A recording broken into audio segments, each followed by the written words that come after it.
Hello class. Today I'll be discussing Air, Water, and Places by Hippocrates. We'll start off with a little bit of background knowledge. Hippocrates today is considered and still studied as to be the father of medicine. Back in ancient Greek times, he was basically like a traveling doctor. He spent his life going to different villages, recording, and basically documenting medical work as he performed different acts of medicine. He was basically making a medical record. He was considered to be the first person to actually document medical work, and some refer to him as the first doctor. So throughout this presentation, I'll be going over the three major topics, which are airs, waters, and places. To start off, I'm going to introduce airs. The best way I could think of describing airs would be with this diagram. And the same thing goes for waters, but the airs diagram, because of its odd proportions, you can't really see too well on the screen. So I've taken this kind of like 15 by 60 proportion diagram, and I've put it into PowerPoint so it's easier to view. So starting off with airs. Well, there's a difference in the air quality, air temperature, and the air itself changes. And Hippocrates basically writes about the major differences between winter and summer airs. Same thing, of course, would go for fall and spring during the transition period. So it's basically like a split. And there's a lot of different things that happen in each of these seasons. So first I'm going to start off with the medical effects of these different climate settings. Like, take for example, we'll start off with this phlegmatic state. So if you go outside, you stay out in the cold too long, you're going to start having a runny nose, you're going to start not feeling too well. That's basically what happens here. Due to lack of climate control back in the ancient Greek times, well, people didn't have heaters, so they're constantly exposed to these harsh cold temperatures in the winter. So people were considered to be phlegmatic, like they'd have loose bile, mucus flowing throughout their body, and they'd be in a much more sickly state.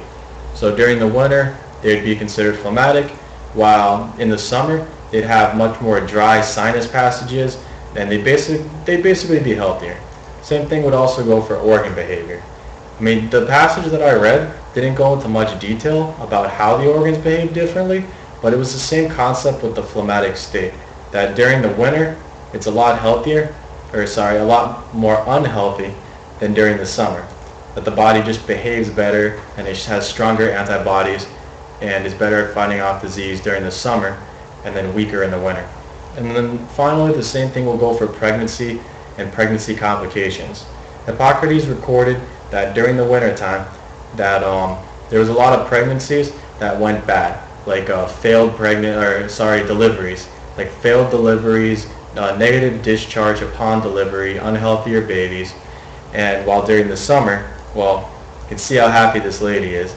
She has a much higher chance of delivering a successful baby during the summer seasons and much less pregnancy complications, and her kid are by numbers projected to be better off through the process. Next is the cold versus hot airs, the actual airs of the summer and winter. Setting aside body behavior, I mean, the common conception is, well, how cold air, winter, air is cold, hot air, summer, air is hot. Well, technically speaking, that is true, but medically speaking, it's kind of reversed. Like going from a cold room into the hot Miami sun, you kind of feel that, you just feel that difference in temperature. And it's not too good for your immune system to be going from cold to hot to cold to hot. You can get yourself sick like that. So we'll start off over here. So cold winds pass through the hot environment with the rise of the summer sun. So as the sun's coming up in the summer, it's a hot environment and this cool morning breeze comes through. Well, you'd think that's great, but it's not really great for these people's health. Again, due to the lack of climate control, this breeze will come through and negatively affect them. It promotes for a more unhealthier state. And even worse than the cold winds passing through the hot summer is these already sick-prone people in the wintertime that are being affected by this hot air. It's coming through. See, the hot winds pass through the cold environment with the rise of the winter sun.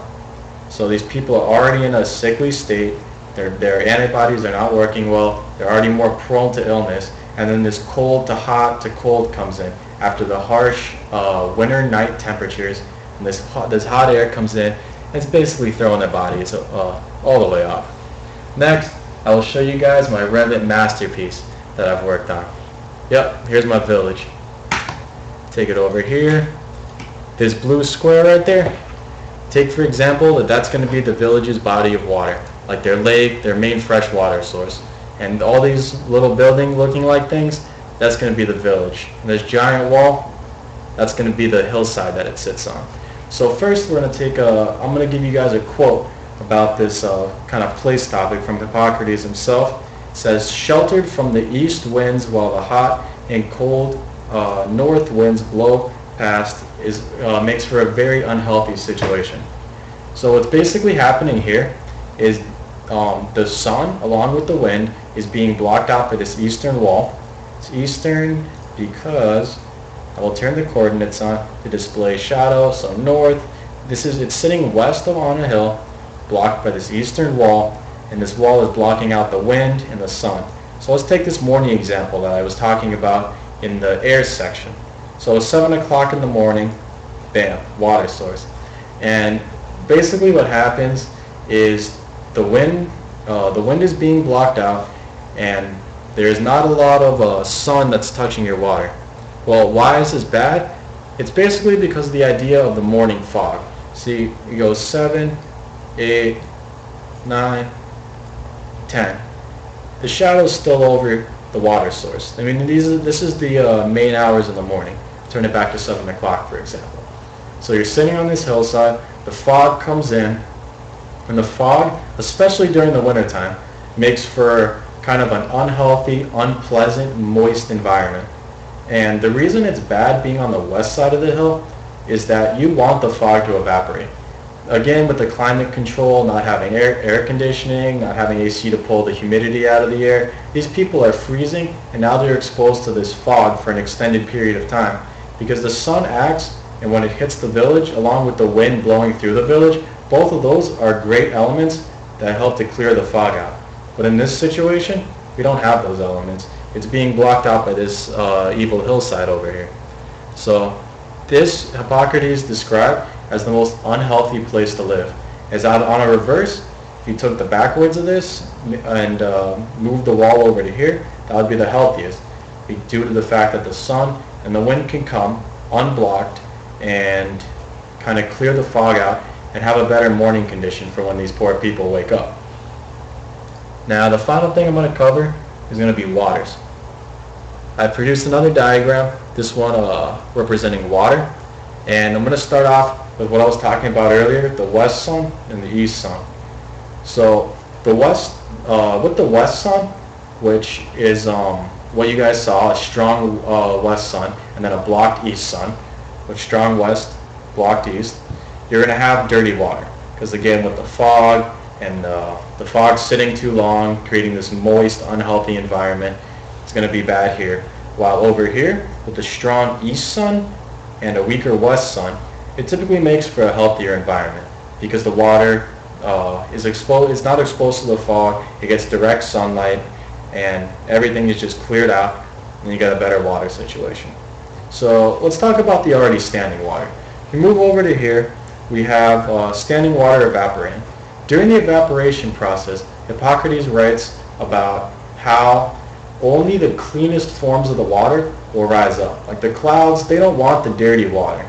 The dirty water is going to stay down and then hopefully be circulated by river movement and other things. But only the purest forms of the water go up into the clouds, and vice versa. It comes back down through rain and snow. So he said that Hippocrates said that the cleanest way to consume water and the healthiest for this time period would be to drink fresh rain and fresh snow. Because the clean water goes up, no one messes with it up there, and the clean water comes down. So that's the best way to ingest water for these people at the time. And next is the bodies of fresh water, such as a spring. I mean, if the water source is constantly moving, then it kind of like circulates everything. You get the rainwater mixing with the water left behind, mixing again with the rainwater, and constantly moving so bacteria doesn't grow easily. That would be another healthy way to drink water. Now, You move over to here, you see it snows, and the same thing happens with the evaporation. The sun beams down, hits the snow, but it only takes the good parts of the snow, like the pure actual water, and it leaves behind the harder elements like the salt and the dirt and the sediments. And what you're left behind with is this. Hippocrates states that this is the dirtiest way for a human to consume water. Like humans are constantly consuming water, and the left behind snow is not moving, and it's basically everything that the clouds don't want, everything that's too heavy of a water to rise up into the sky. So basically, if you're living at this time, you do not want to eat the snow that's been left behind by the clouds. Well, that's pretty much all I got for you guys today, so until next time.